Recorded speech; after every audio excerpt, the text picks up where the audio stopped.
Madam Chair, we're ready whenever you are. All right. So we are calling this meeting to order. The time is 10:55 a.m. 10:55. First of all, this is the Business and Governance Committee meeting we're calling to order.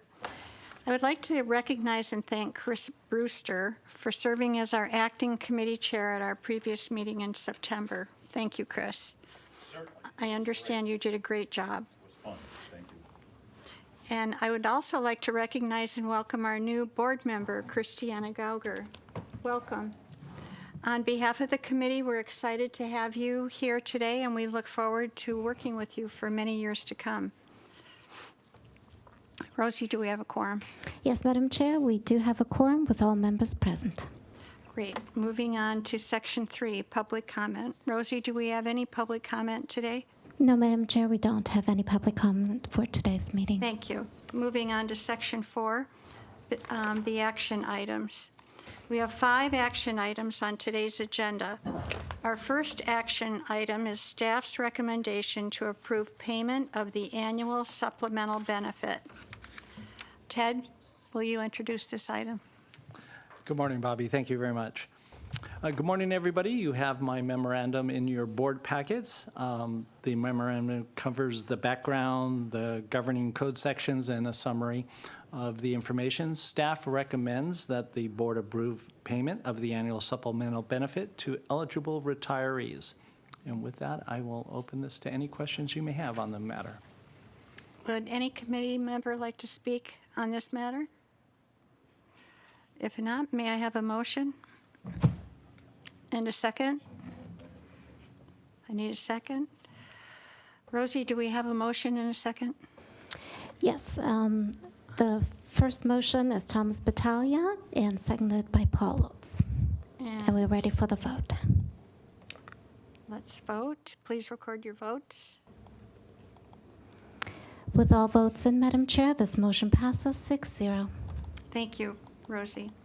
Okay, moving on, our second action item is staff's recommendation to approve the 2025 drop account interest crediting rate and the drop annuity factor, and to revise the board rules 610 and 640. Ted? You will once again have my memo in front of you and in your board packets. Staff recommends the board approve the calendar year 2025 drop account interest crediting rate of 4.4% for the city, port, and airport, and a drop annuity factor of 5.0% for the city and airport, and 5.1% for the port. Both these rates effective as of January 1st, 2025, and to then revise Board Rules 6.10 and 6.40 accordingly. And with that, I'm open to any questions. Any committee member like to speak on this matter? Go ahead, Tom. So if someone wanted to enter drop and had the higher annuity percentage, they should wait till January 1st? Well, annuity is upon exit from drop. So Okay. the So drop then- account interest crediting rate is the rate that they get when they're active in drop. Okay, thank you. Ted, and maybe you're, whomever, why don't the drop rates reflect either our discount rate or our actual returns? In other words, we're essentially, to my understanding, keeping the drop individuals' money on account. We expect to earn at least 6.5%. We are actually earning, 7.7. Why is the system set up such that they don't benefit by our actual returns? Be my guest, Greg. Thank you, Ted. So as you know, the drop program allows someone to freeze their retirement and enter into the drop program for a period up to 5 years. But it can be less than 5 years, but a period up to 5 years unless you're in the fire department, where you can use some additional time to stretch that out beyond 5 years, because nothing is ever simple. So with the drop program, you can either when you exit and leave drop, you can either take all of your money out immediately as a lump sum, or you can annuitize it. And if you annuitize it, that's why we have the drop annuity factor, is to figure out how to pay that out. Importantly, even if you annuitize it, you can stop it at any time and take immediately out any of your drop account balance that's left over during the annuity period. So let's say you decide to annuitize it, but after 2 years, you could say, you know what, I changed my mind, give me all my money, and we will pay you the remaining balance of your drop account. So with that, historically, you're correct, the drop annuity factor used to be our actuarial rate, but the boards at that time realized that perhaps rather than using the actuarial earnings rate, it would be better to look at doing something that was more matched towards the about a 20-year payment period, and rather than the 30 to 50-year earnings payment period on the earnings assumption. So they used a multi kind of tiered, it's described in the memorandum, of different indices based on a 20-year annuity factor. There's 2 limits on that. There's one in the municipal code that says the greater of 5% or the amount that's paid on the active drop interest account. And that came into practice this year for the city and the airport. That's why there's a difference of 5% versus the port, which has 5.1, because the port doesn't have that limit in their program. I think it was 2022 in August, it might have been 2023, we had a study on should there be an additional limit of the drop annuity rate depending to cap it at our long-term earnings assumption, which is currently 6.5%. And the concept there was that we were concerned at the time that there were economists talking about hyperinflation.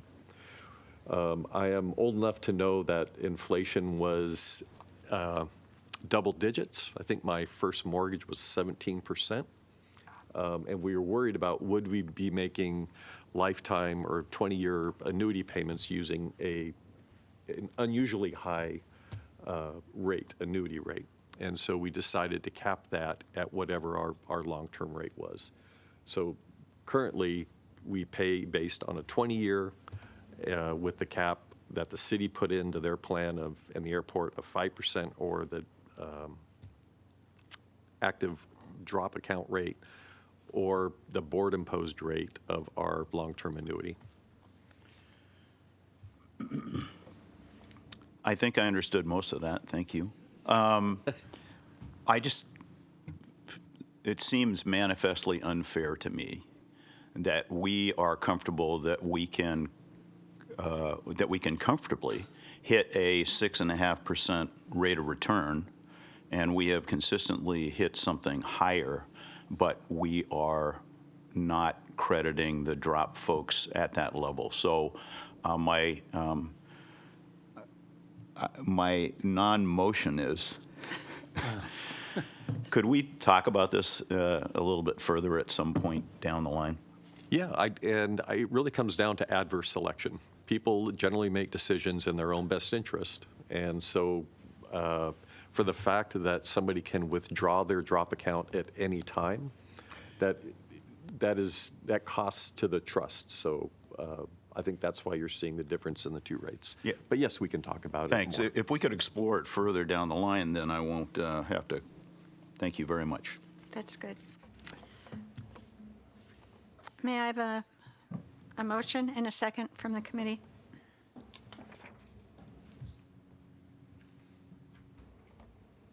Are we ready to vote? Yes, Madam Chair, we are. And just for the record, if I may, it was moved by Paul Kaufman, seconded by Paul Lotz. And with all votes in, this motion passes 6-0, Madam Chair. Thank you. Thank you. Our third action item is staff's recommendation to issue a request for a proposal for actuarial audit services. Greg? Thank you. Before the committee is a recommendation to issue a request for proposal, or RFP, for actuarial auditing services. Our audit actuary will review the work by our SDCERS consulting actuary, which is Chiron.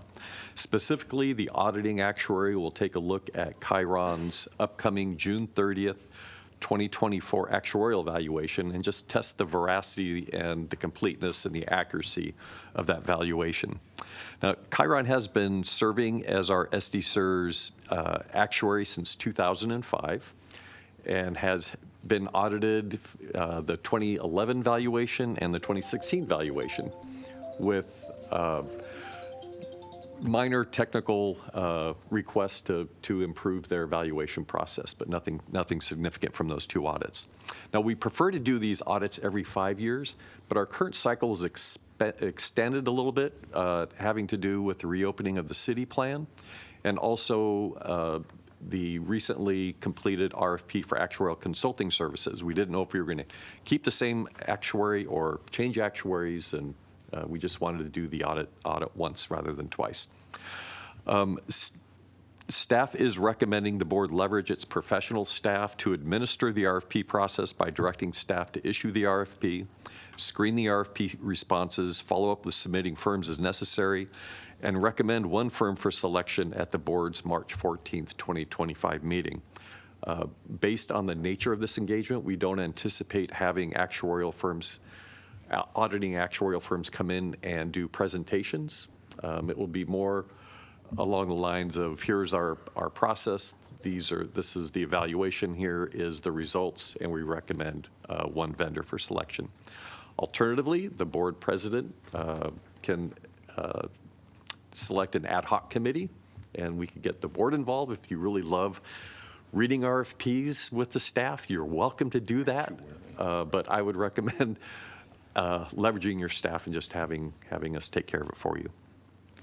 We anticipate releasing the RFP later this month and have the committee consider staff's recommendation at its March 2025 meeting. And I'd be glad to answer any questions. Do we have any questions from the committee? Greg, how many responses would you anticipate that we'll receive? mean, how many Millions. No, I'm just kidding. I would anticipate, we just did the actuarial consulting RFP, and we had about half dozen responses. Oh, okay. Obviously, Chiron, our consulting actuary, would be precluded from auditing themselves, so they're not responding. But there were probably about 4 or 5, I think, firms would be interested in this engagement. There is a limited group of qualified pension firms that would be considered for this type of engagement. All right, thank you. Are we ready to vote? Oh, we need a motion? First and second. Rosie, thank you. We're ready to vote. And if I may state for the record, it was moved by Mr. Brewster and seconded by Mr. Battaglia. And with all votes in, this motion passes 6-0. Thank you, Rosie. Our fourth action item is staff's recommendation to purchase insurance. And Johnny, will you please introduce this item? Yes, good morning.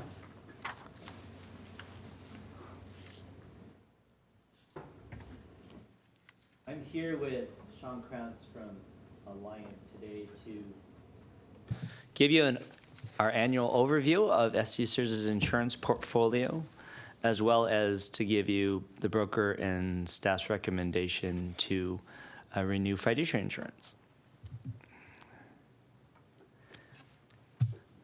Give me a second to get this started up. Thank you.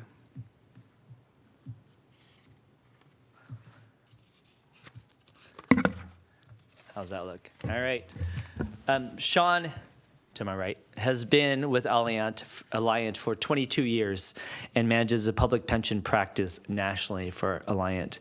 He's a lead broker for 16 of the 20 county acts in California. He's also represents over 40 California public agencies as their primary insurance broker. I'm very blessed to work with Sean. He just speaks very well, and I think you'll hear that today, and I feel confident that we're getting the proper coverage that we need.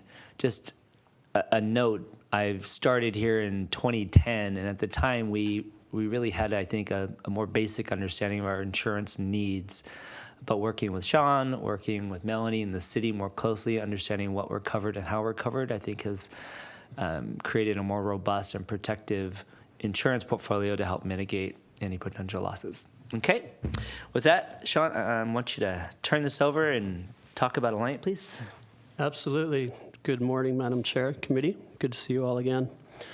So we'll just touch, the first couple of slides are just a little bit about our company. We are the largest public entity broker in the nation. Why that's important to SDCERS is it brings a lot of leverage. We have a lot of expertise focusing purely on retirement systems and the public entity sector. Next slide. So let's just break down a little bit more of the metrics. We do have over 300 professionals across the country that, again, focus purely on retirement systems and city, county, and public municipalities throughout the country. We do develop exclusive programs, which SDCERS does participate in one of those, which is the Fiduciary Liability Program. This is a partnership with NASRA across the country, and it drives a lot of leverage to the system, both from a pricing standpoint as well as coverage. Here's just a sampling of some of the agencies that we work with, not only in California, but outside of California. We work with several of the large PERS and SERS systems, along with standalone retirement systems as well. So just giving you a little bit more depth on really our experience. Thank you, Sean. You're welcome. Let's get into what SDCERS' current insurance coverage lines are. Currently, we're covered for commercial general liability and hired non-owned auto coverage. I work closely with Sean to make sure we have the right limits for the size of us, our exposure, and to see what other systems and public agencies are doing. We also have employment practices liability insurance. I think of that as discrimination, harassment, lawsuit protection. Cyber insurance, something that the board purchased earlier this year, as well as fiduciary liability insurance, which Sean will get into more detail in the next slides. As a department of the city, our employees are covered by some city insurances, at least currently, and I'll explain that comment in a second. I am a city employee, even though my loyalty and legal authority is under SDCERS. So I am covered for workers' compensation coverage if I should get hurt. Same with you as board members. We're also covered under the city's employee dishonesty crime coverage as city employees. So that's a nice added bonus to us. Currently, the city provides insurance for SDCERS' property. We rent our offices, so not the building itself, but the property, the computers, desks, things in SDCERS' offices. We understand that coverage will end in March, and so I already started working with our broker to determine whether we should buy property, contents, coverage, and how much. Questions on any of that? Okay. So I do want to point out that staff will renew the insurances that we have the financial authority to do, which is $50,000 or less. So that will include our premium for commercial general liability, the auto insurance, as well as employment practices liability. Next spring, we'll bring to the board renewal of a cyber insurance since it exceeds that $50,000, or most likely will. And today, staff and the broker will recommend renewing our fiduciary liability insurance. Will you take it from here, Sean? Yes, I will. Okay, so we're going to just get into breaking down a little bit of the primary and excess fiduciary insurance that you purchase. The carrier that you're with now is Euclid Hudson. They're the largest writer for public pension systems in the country. So not only do they have the expertise and the right policy forms, which is very important to your system, they just have a wealth of expertise as well. So you're with a very solid carrier and actually the largest writer in the country of this type of insurance. You're currently purchasing on a primary basis $10 million. The retention per incident is $2 million. And the expected premium this year was a very good result. There's not going to be an increase. It'll be a flat premium, which, as you can imagine, with what you're hearing with insurance in general, it's not very common. And that also is a benefit of being in the program that you're in, because there's lots of other retirement systems that are banding together to drive down the market to get the best terms and conditions along with the best pricing. So we were very pleased with that result. Okay. So above the $10 million that you purchase, you also purchase a $5 million excess. So in total limits for your fiduciary liability coverage, you have $15 million in limits. The premium, again, we were able to negotiate a flat premium for that renewal, which was on an average right now, we're seeing about a 5 to 10% increase in the marketplace on a standalone basis. So we're very pleased again with the ultimate result there.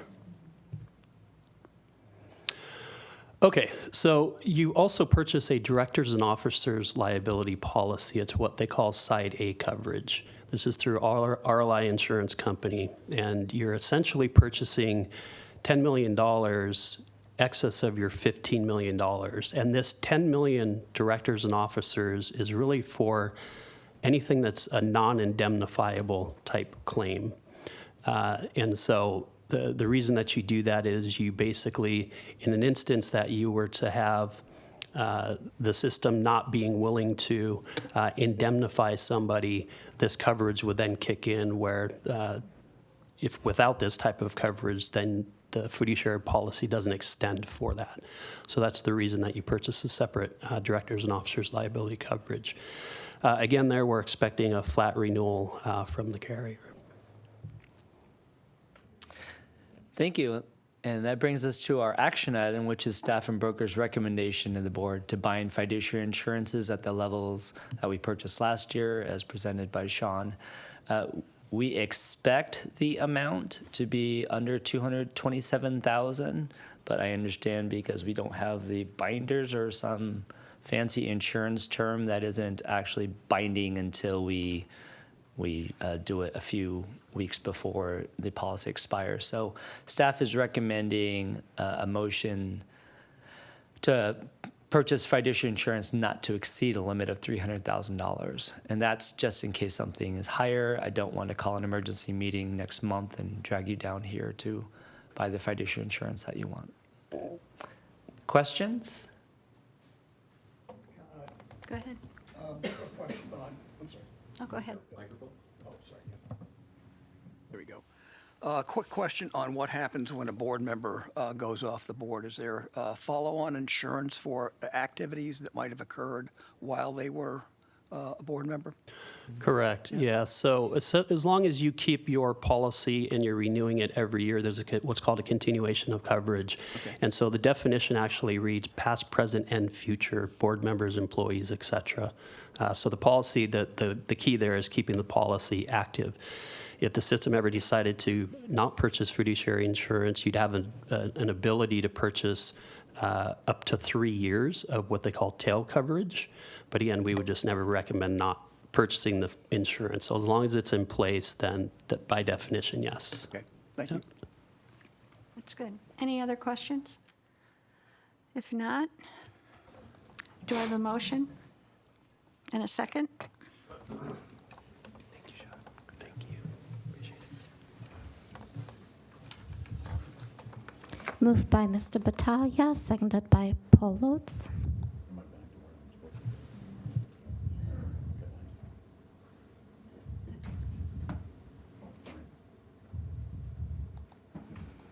And with all votes in, Madam Chair, this motion passes 6-0. That's great. Thank you. Is that it? Oh, There's we one have- more. Staff's recommendation to amend the Ethics and Compliance Program Charter, the Closed Session Disability Hearings Policy, the Closed Session Policy, the Conflict of Interest Code, Placement Agent Payment Disclosure Policy, Settlement of Claims or Lawsuits Policy, Board Rules 2.70, which is forfeiture of retirement funds, and Division 3 of the Board Rules related to reciprocity. We don't have any presentation on any of these. Do any committee members have any questions of staff for any of these? Go ahead. Oh, I think Paul's hand was up first. No. That was Chris. That was Chris. I'm sorry. I meant Chris.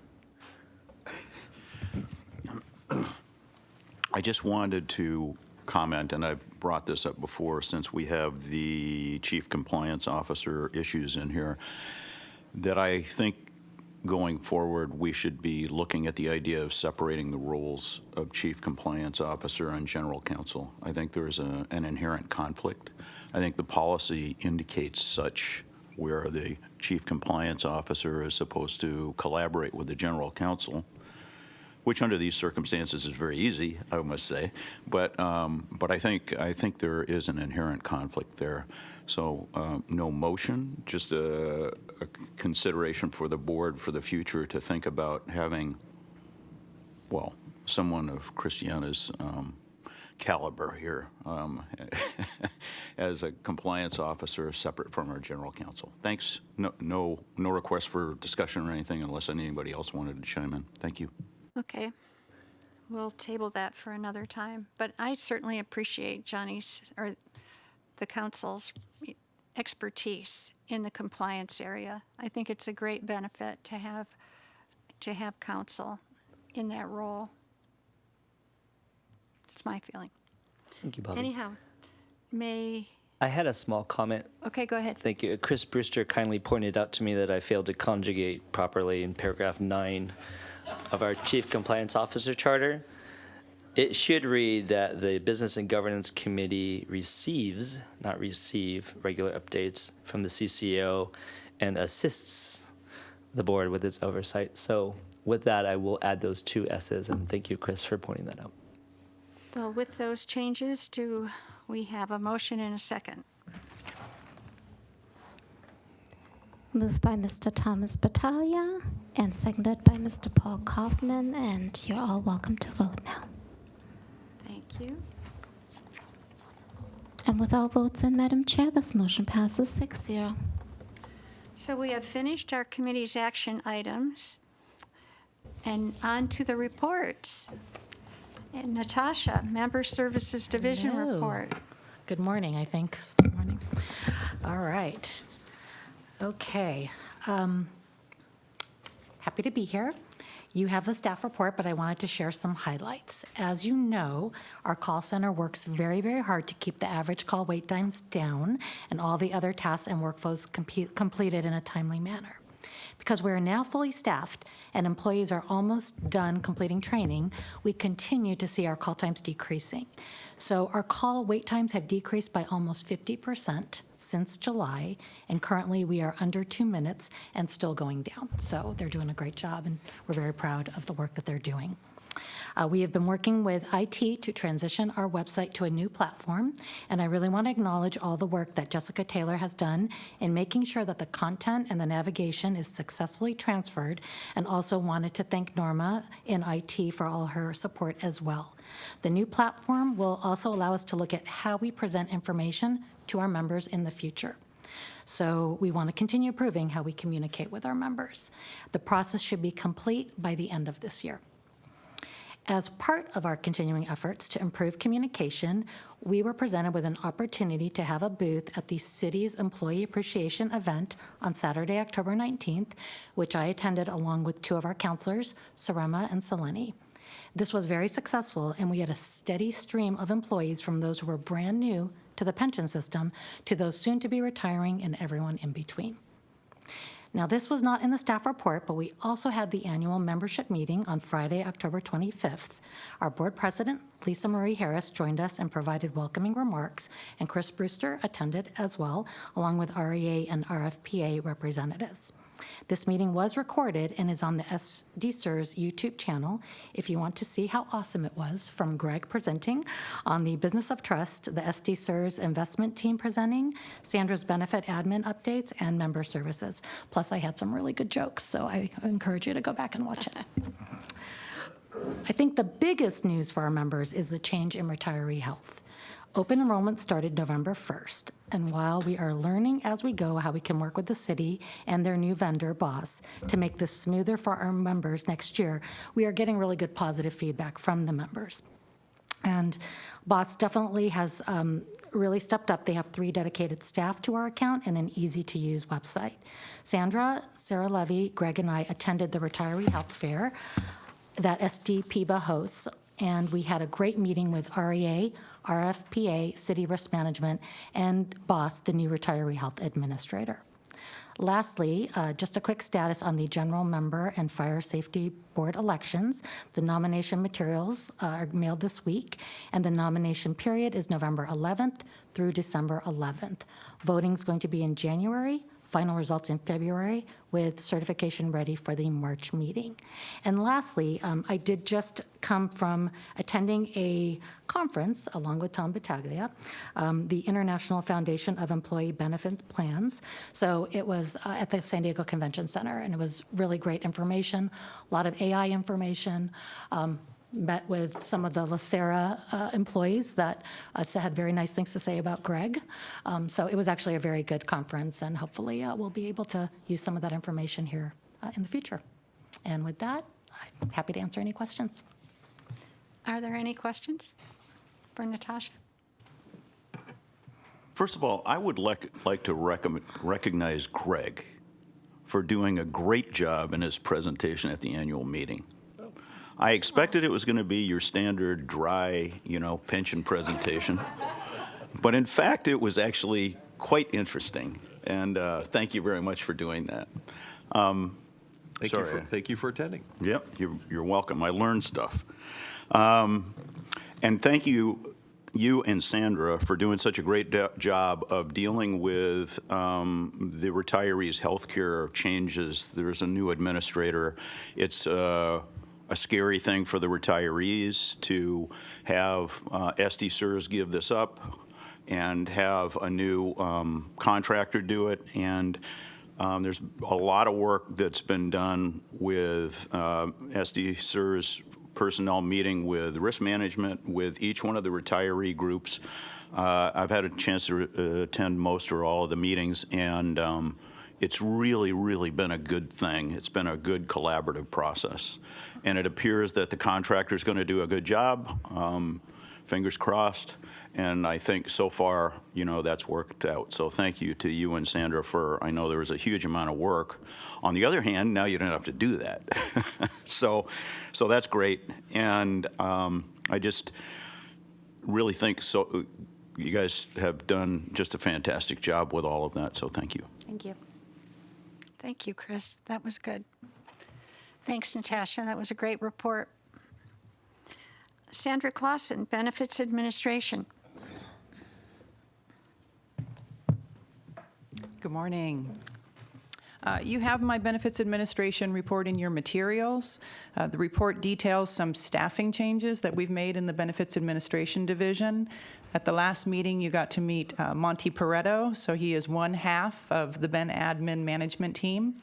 I am happy to introduce today the second half of that team, our new program coordinator, Chris Linnon.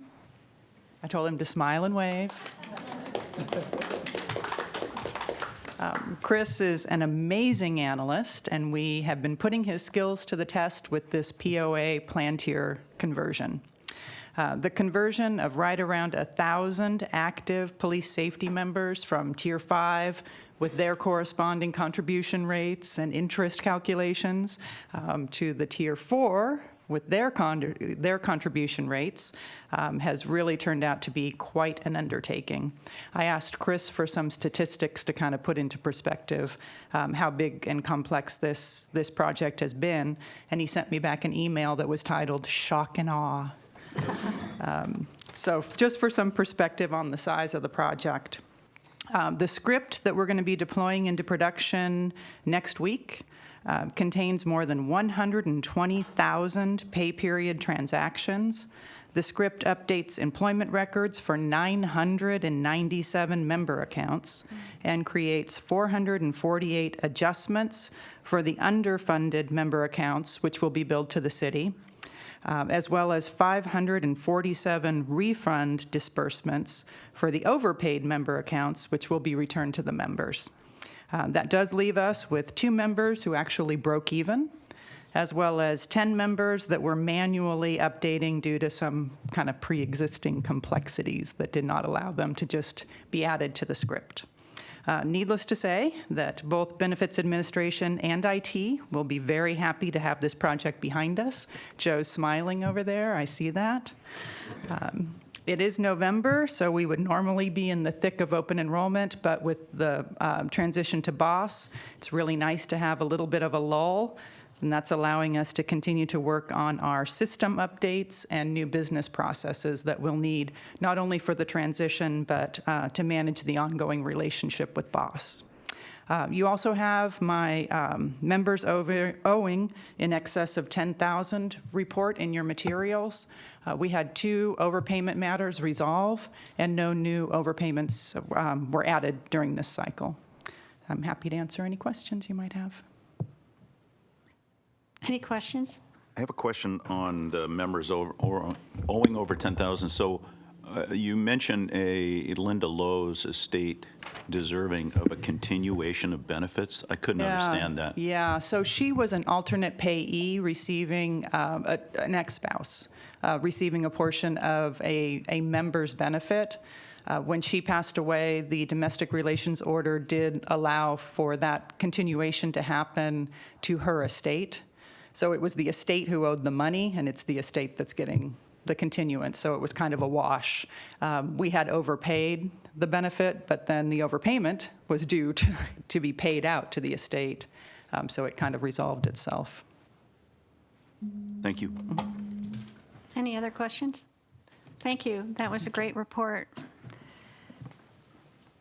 There's never a dull moment here.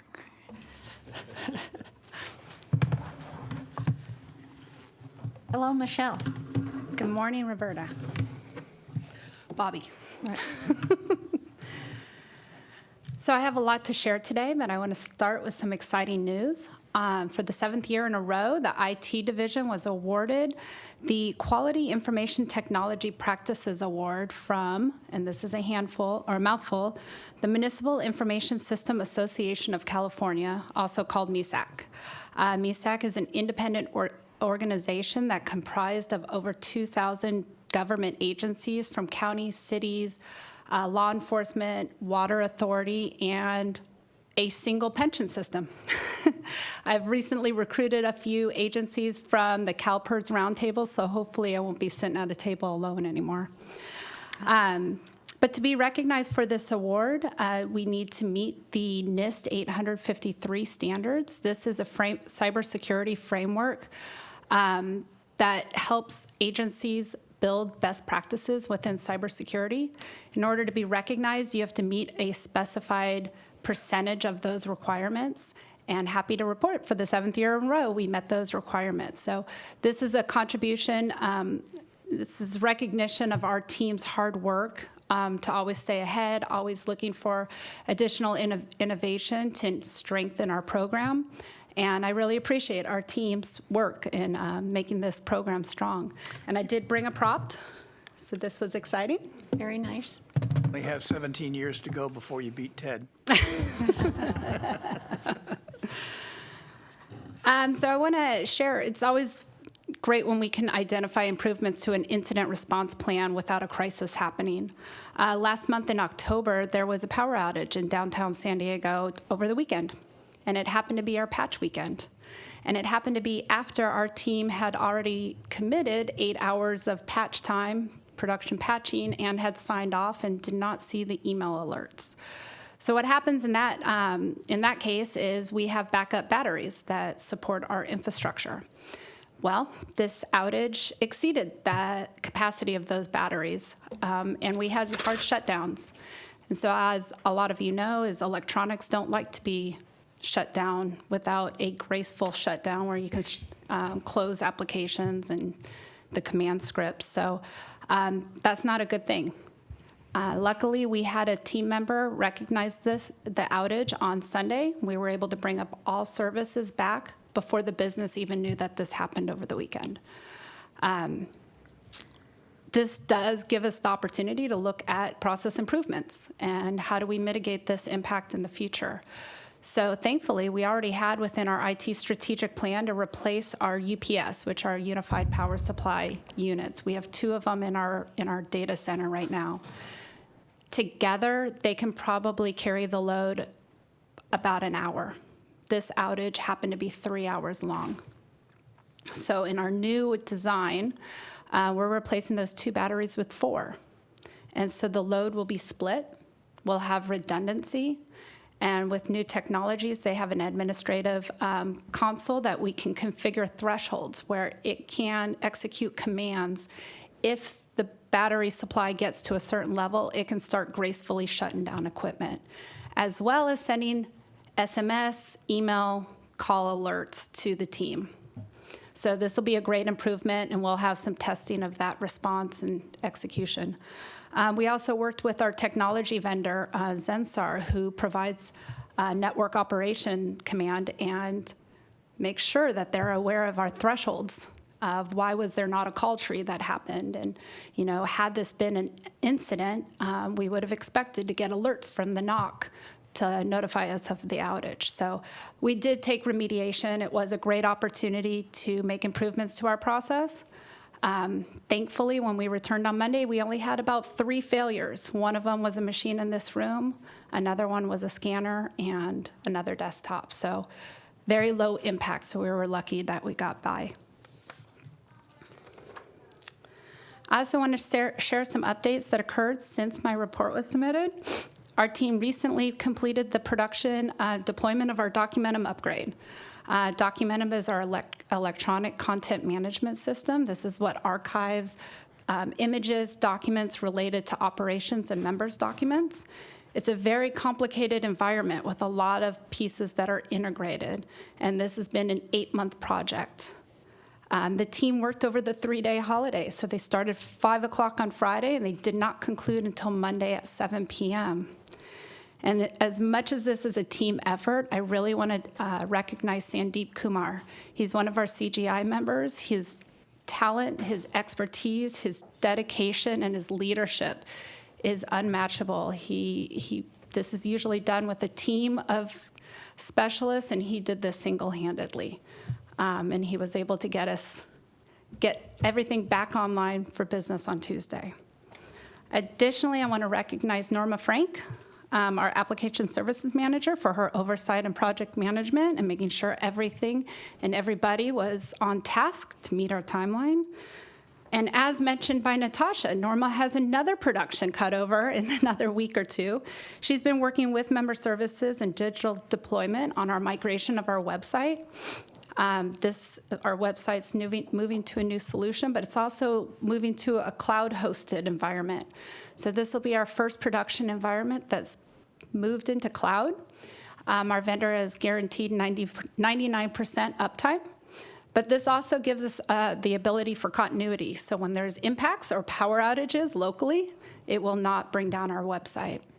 So we look forward to that cutover. Lastly, I want to update you on our phishing campaign progress. A little background for those who weren't here in September.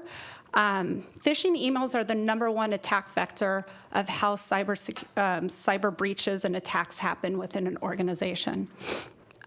This leaves a lot of risk with employees and staffs, how they're managing emails.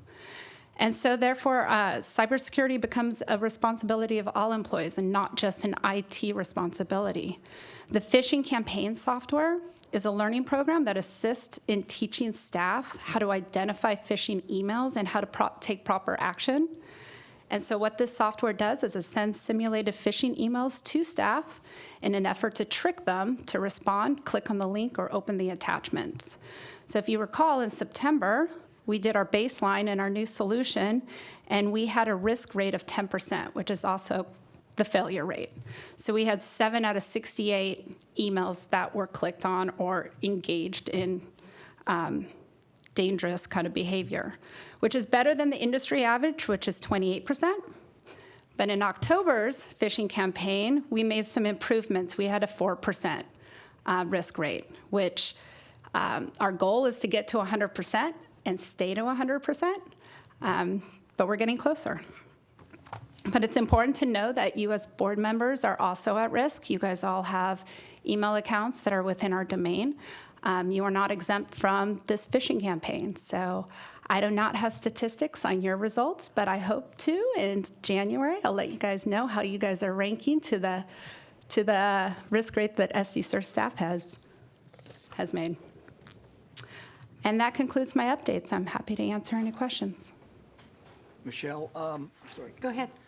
I just concluded a excellent training program at Stanford, and they addressed the security issue as a key topic. One of the things they suggested is that in addition to looking at the internal architecture of what's going on in your organization, that we also consider what's going on in the board members' environment at home, because there's a potential risk that for coming in through that door as well. I don't know, I'm not a technical expert on this, but perhaps you could take a look at that and make any recommendations that you feel might be appropriate in that space. They were going so far as to suggest that maybe the internal, the IT department takes some kind of limited responsibility for the home environment of the board member as well.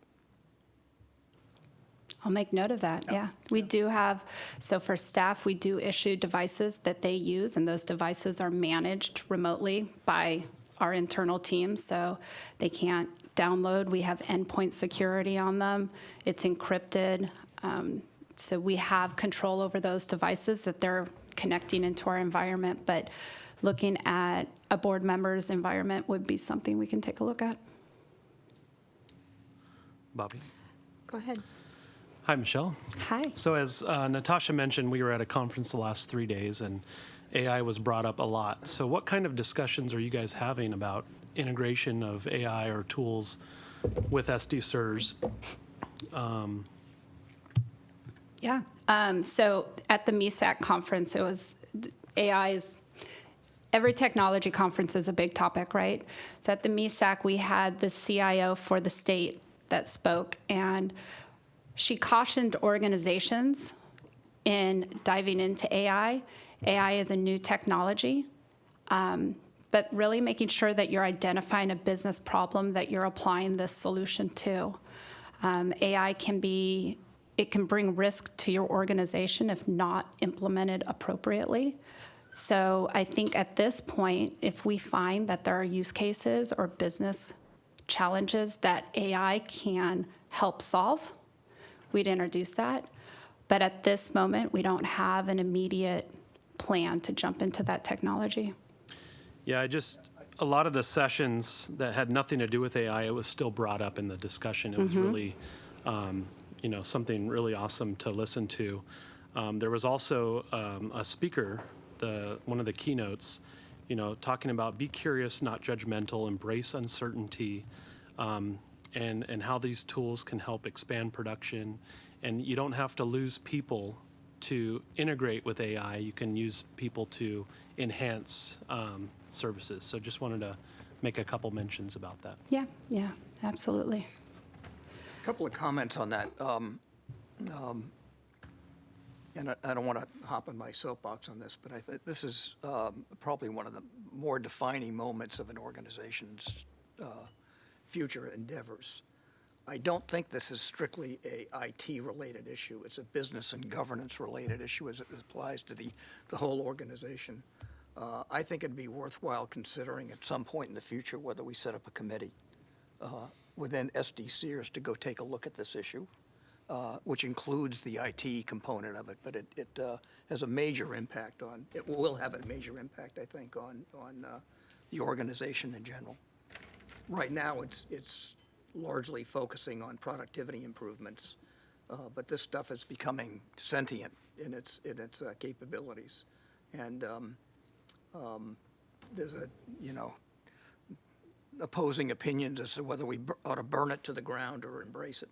So I don't know what the answer to it is, but we ought to become much more focused on this, I think, in general. All good comments. Thank you. Thank you, Bobby. Great report. You'll have to let us know how we did on the phishing campaign. Johnny, you're highlighted here on my. Hi, thanks. Just a quick update. You have my report. I just wanted to point out that we have been continuing to work with the city about what the city wants to do about their plan, allowing certain members of the city's plan to provide additional contributions. Again, we met with them in July in person. They said they wanted to follow up with their city attorney's office and others to get back to us. Greg reached out to them. They still haven't come back to us with any solution. I do think it's prudent for SDCERS to work with the city to understand how much each employee is contributing to make sure they don't violate tax laws. And so they're a necessary partner in this process. So wanted to give that update. Thank you. Any questions for Johnny? I'll just reiterate that I am of the view that since the municipal code currently allows for additional contributions, and since our board policy allows for additional contributions, that we should be acting, not waiting. Thank you. And I would like to reiterate that it's my view that the language in the municipal code is permissive for the Board of Administration to implement such a policy.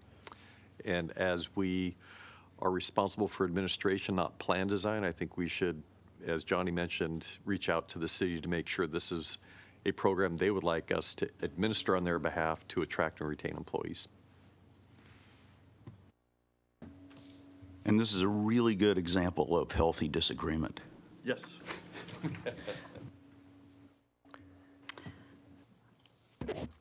I think that's it for the reports. I did want to mention that the audit committee is meeting next Friday, and I did receive an email from Ted with the draft CAFR for no longer CAFR at ACFR, right?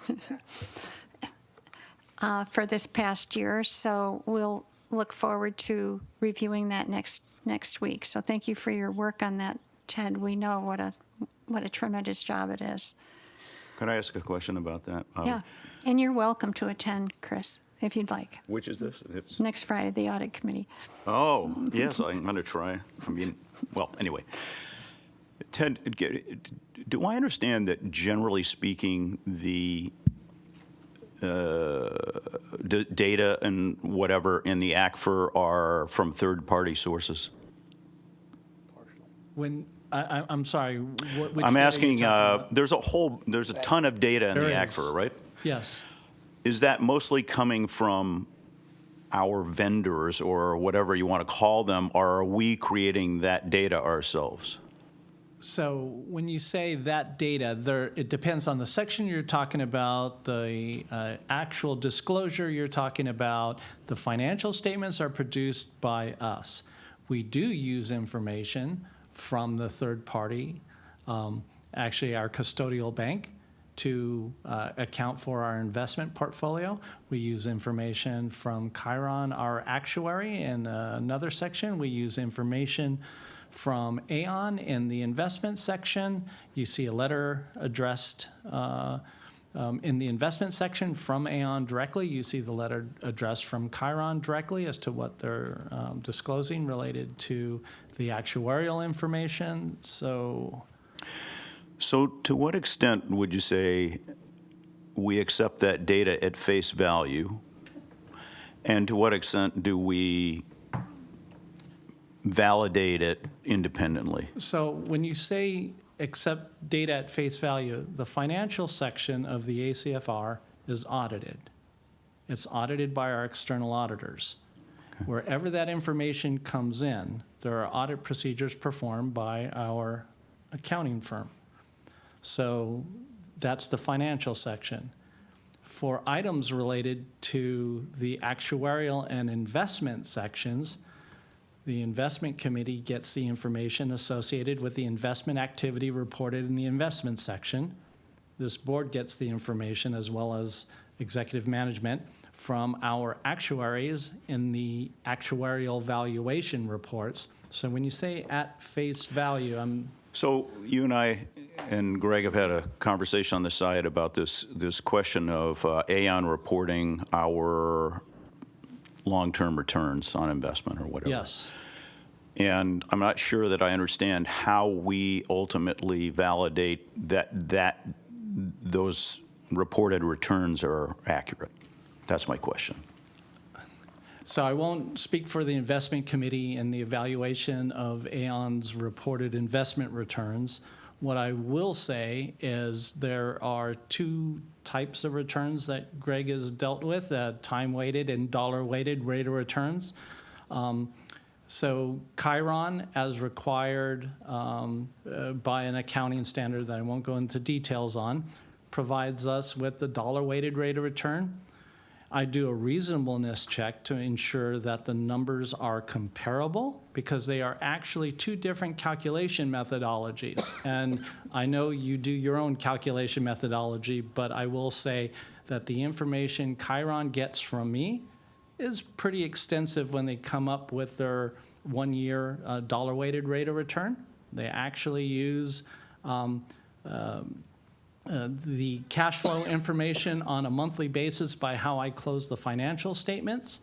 And they take that information and come up with the values that then get reported in GASB 67, 68 reports. That's then sent to the auditors for their own audit procedures.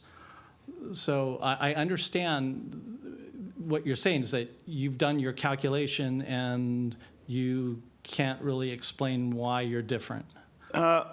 Yeah, well, I mean, Greg shared these calculations Sure. methods with me, and having read through them, I can totally understand why my simple math does not match with whatever these guys are reporting, okay? I'm only asking, understanding that, yes, my Excel spreadsheet is not the same as whatever those guys are coming up with. My question is this: Aon reports over a 10-year period, the average or the average annual return, or whatever it is, return on investment was X, right? Correct? Yes. Okay, not X not being an actual figure, but yes, X. Okay.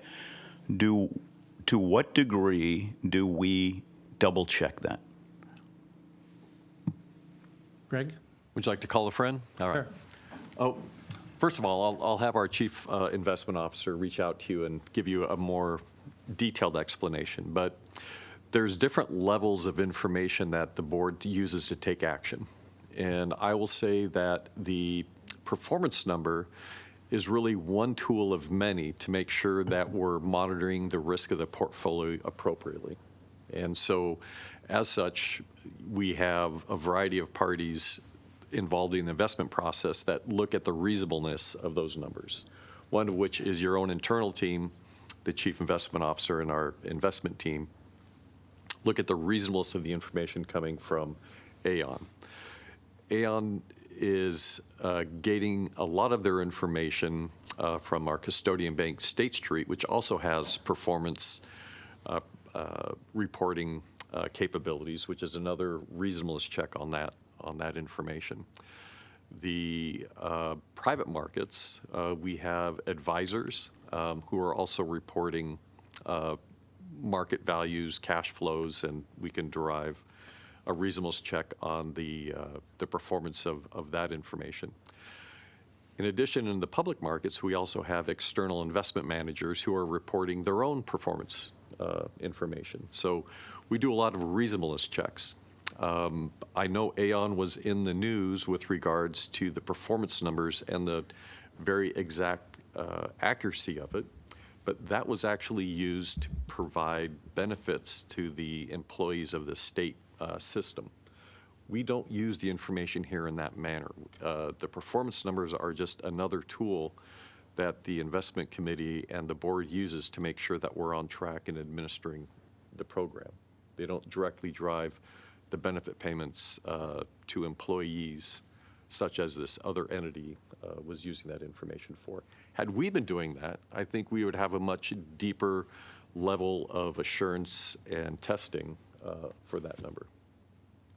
Chris, I would interject there. So the only thing that I would add to that is at a high level, the 13510 that you see discussed in the ACFR is in the MD&A section of the financial section, which is MD&A, Management's Discussion and Analysis, is considered unaudited information.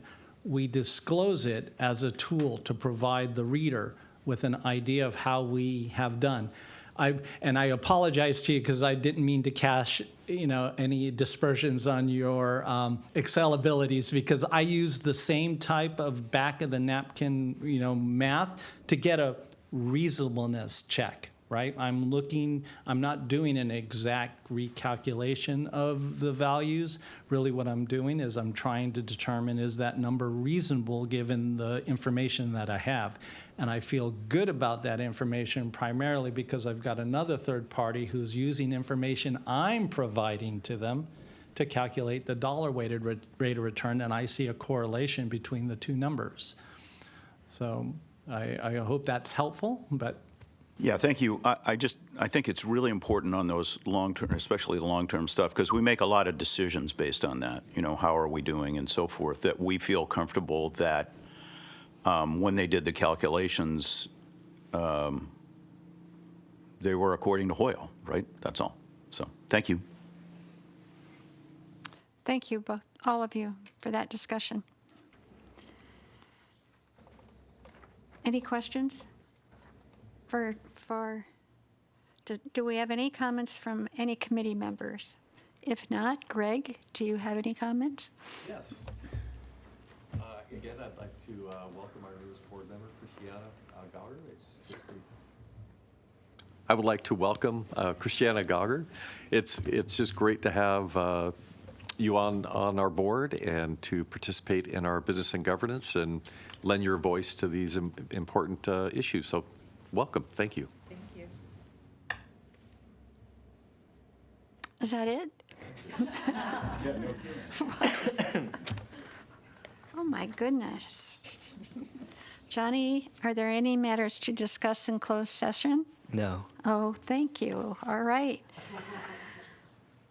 Then I guess we're going to Section 8, which is adjournment. And the time is 11:58.